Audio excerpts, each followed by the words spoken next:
bizarre, étrange, différent, inhabituel aussi. C'est tous des adjectifs que je me suis déjà attribués à moi-même, qu'on m'a déjà attribués depuis que je suis tout petit.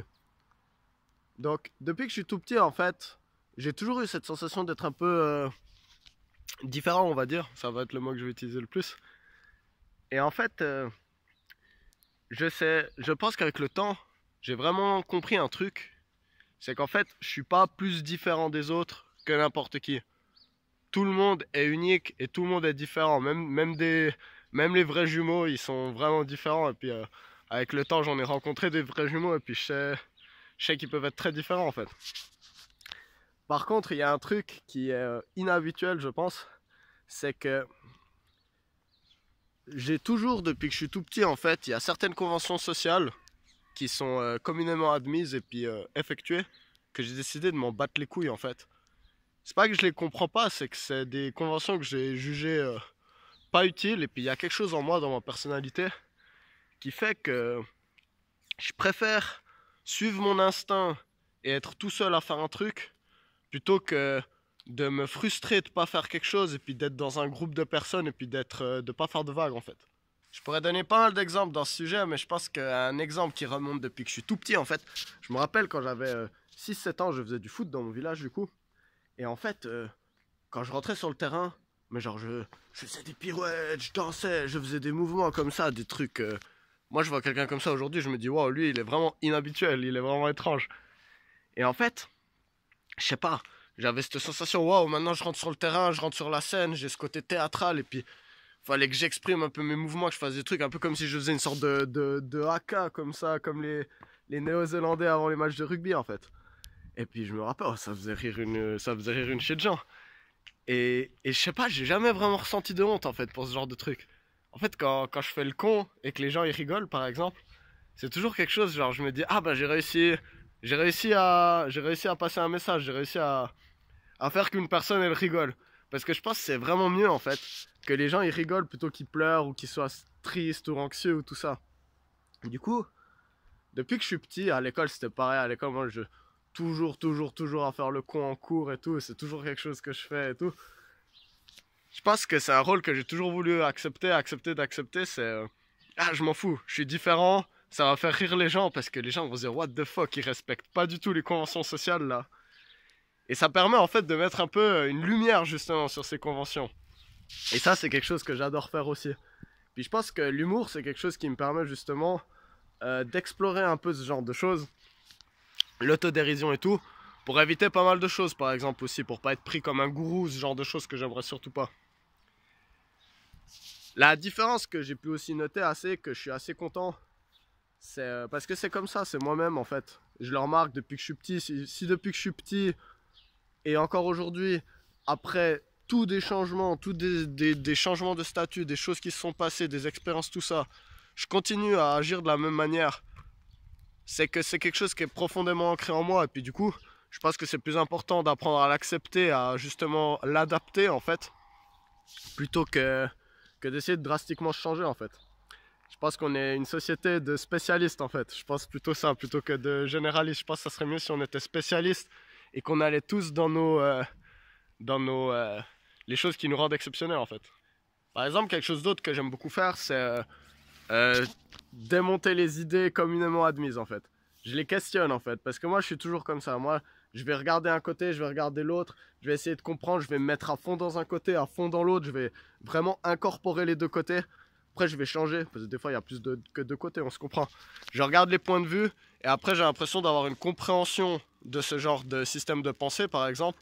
Et en sortant de nouveau, je peux par exemple critiquer ce mode de pensée, les failles que j'ai vues en fait dans ce genre de choses en fait, mais aussi mettre en avant certains systèmes de pensée que je pense bénéfiques, qui sont qui sont pas assez en fait représentés, pas assez discutés. Et ça c'est aussi quelque chose que j'ai la sensation que depuis que je suis petit, c'est une sorte de mission de vie qu'on m'a confiée en fait. C'est justement ça, c'est comparer les idées et puis wow, les résumer au monde et puis essayer d'expliquer que l'important c'est surtout que aucune idée, aucun système de pensée est juste, cohérent et possible en fait, mais que collectivement on peut les comparer en fait et puis se demander lesquels on devrait continuer d'incorporer dans nos sociétés ou non. Ce qui va se passer par contre, c'est qu'en fait, quand on fait secouer justement ces conventions sociales, ça va forcément engendrer de la résistance. Parce que c'est toujours comme ça, il y a les forces conservatrices et les forces progressives. Et puis, on va être enclin à plutôt aller d'un côté ou de l'autre. Ça, c'est une question de caractère, ça change pas beaucoup. Ça change pas beaucoup au fil de la vie, hein. Par contre, selon certains sujets, on peut être assez conservateur ou plutôt progressif. Donc ça va dépendre de beaucoup de choses. Mais concrètement, c'est deux forces qui s'opposent et qui s'incorporent à l'intérieur des êtres humains, en fait. Et du coup,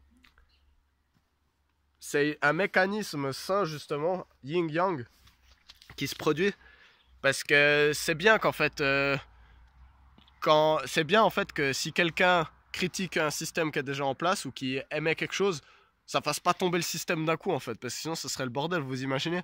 Il faut qu'il y ait des forces qui soient là pour faire maintenir la structure en place en fait. C'est très important, tout comme il faut qu'il y ait des forces qui disent comment la rediriger ou de quel côté elle peut peut-être tanguer justement. Mais du coup, les différences de caractère entre les différentes personnes en fait, elles font que forcément on peut pas être tous d'accord sur comment on va fonctionner, comment on devrait agir, qu'est-ce qui devrait être normal, qu'est-ce qui devrait pas être normal en fait. C'est pour ça que les termes comme bizarre et tout, c'est des termes un peu vagues et qui sont d'ailleurs très difficiles à, dé- euh, à décrire. Je sais même plus le mot en français. Je pense dans la vie, il n'y a personne mieux en fait que nous pour savoir comment on devrait vivre, comment on devrait incorporer les énergies qui nous ont été données à notre naissance.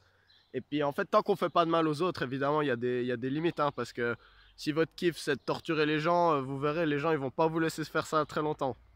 Mais si vous avez des kiffs qui sont pas dangereux pour les autres, en fait, moi je pense qu'il faudrait que vous fonciez dans toutes vos passions, toutes vos idées, tout, tout ce genre de choses en fait. Il faut vraiment que vous incorporiez vos énergies le mieux possible de manière personnelle. Et vous ne devriez pas écouter les gens qui vous disent que vous ne devriez pas faire ça, vous devriez faire ça comme ci ou comme ça en fait. Parce que personne d'autre sait comment vivre votre vie mieux que vous.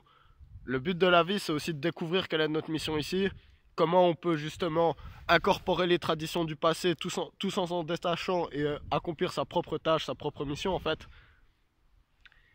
Et c'est pour ça que je vous invite vraiment à trouver pourquoi vous êtes différent des autres, parce que ça va sûrement être la plus belle chose que vous pouvez apporter à la société justement, c'est d'aller à fond et d'assumer vos différences avec la majorité des gens, parce que vous avez un point de vue unique en fait sur certaines situations.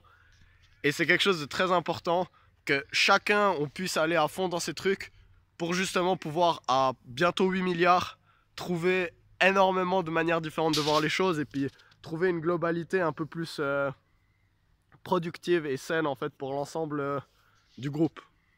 Alors apprenez à vous connaître, apprenez en quoi vous êtes différents et incorporez ça au mieux. En tout cas, bande de gens bizarres, continuez d'être bizarres et surtout n'ayez jamais honte d'être différents. Surtout si vous vivez dans un petit village et puis qu'il y a un mode de pensée très admis en fait. Le monde est très grand et puis tout le monde peut incorporer ses énergies. Allez, peace out à tous.